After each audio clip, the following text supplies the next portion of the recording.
বাবা বৃদ্ধেশ্বর মহাদেবের মন্দিরে 2025 নীল পুজো উপলক্ষে বাবা বৃদ্ধেশ্বর মহাদেবের মন্দিরে স্পেশাল পুজো হয়েছে। আর জল ঢালা হবে বাবা বৃদ্ধেশ্বর মন্দিরের মাথায়। একেবারে নীল পুজোর দিন অনেক ভক্তরা এখানে কিন্তু বাবার মন্দিরে পুজো দিয়ে বাবার মাথায় দুধ ডাবের জল ঢালেন। কিন্তু নীল পুজোর স্পেশাল যেটা রয়েছে, নীল পুজোর বৈশিষ্ট্য যেটা রয়েছে, বাবা নীলকণ্ঠের মাথায় জল ঢালা হয়।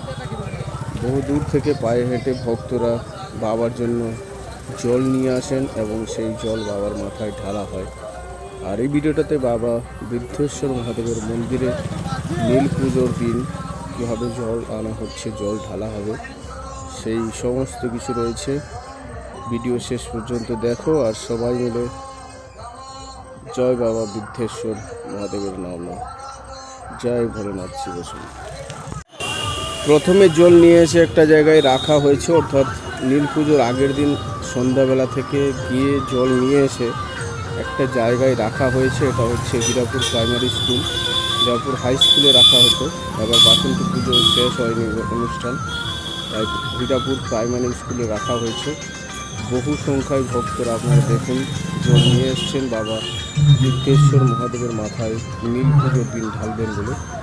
আর বিভিন্নভাবে সাজিয়ে তোলা হয়েছে কাউরিগুলোকে, একেবারে সুন্দর করে সাজিয়ে একটা জায়গায় রাখা হয়েছে এবং এখান থেকেই কিন্তু প্রসেশন করে একেবারে সুন্দর করে বাবার মাথায় জল ঢালার জন্য নিয়ে যাওয়া হয়। হর হর মহাদেব।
কমিটির ছেলেগুলো আছে, কমিটির ছেলেগুলো পাশে আছে।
অবস্থা খারাপ।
RX.